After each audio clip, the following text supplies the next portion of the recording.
முருகன் பிறந்த கதை தெரியுமா? அசுரர்களால் தேவர்கள் மிகுந்த துன்பமடைந்தனர்.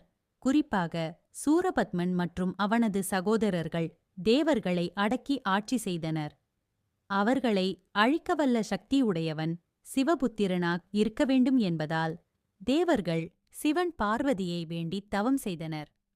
சிவனின் மூன்றாவது கண் திறந்தபோது அதிலிருந்து அளவற்ற தீஜ்வாலையாக ஒரு தெய்வ ஒளி வெளிப்பட்டது. இந்த சக்தியை பார்வதி உடனே ஏற்க முடியாததால் சிவன் அதை அக்னி தேவனிடம் ஒப்படைத்தார். அக்னி தேவனும் அந்த தீவெள்ளத்தை தாங்க இயலாமல் அதை கங்கை நதியில் சேர்த்தார். கங்கை தேவி அந்த சக்தியை பாதுகாத்து சரவணப் பொய்கை என்ற தாமரை நிறைந்த புனித குளத்தில் வைத்தாள். அங்கே அந்த சக்தி 6 தாமரைகளில் 6 குழந்தைகளாக மலர்ந்தது. கார்த்திகை மாதர்கள் அந்த 6 குழந்தைகளை 6 கார்த்திகை மாதர்கள் அன்போடு வளர்த்தனர். அதனால் அவருக்கு கார்த்திகேயன் என்ற பெயர் வந்தது. பார்வதி தேவி சரவண பொய்கைக்கு வந்து 6 குழந்தைகளையும் ஒரே நேரத்தில் அணைத்தபோது அவை ஒன்றிணைந்து 6 முகங்களும் 12 கைகளும் கொண்ட முருகனாக மாறின. அதனால் அவர் ஆறுமுகன் என்று அழைக்கப்பட்டார்.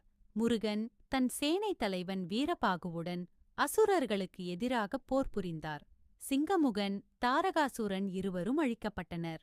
இறுதியில் சூரபத்மன் முருகனின் வேலால் வீழ்ந்தான். அவன் இறப்புக்கு முன் பாவம் நீங்கி மயிலாகவும் சேவலாகவும் மாறி முருகனின் வாகனமாகவும் கொடியாகவும் ஆனான். 6 படைவீடுகள் பிறப்புடன் தொடர்புடையவை: திருப்பரங்குன்றம், திருமணம், திருச்செந்தூர், சூரபத்மன் வதை, பழனி, ஞான வடிவம், சுவாமிமலை, சிவனுக்கே உபதேசம், திருத்தணி, அமைதி,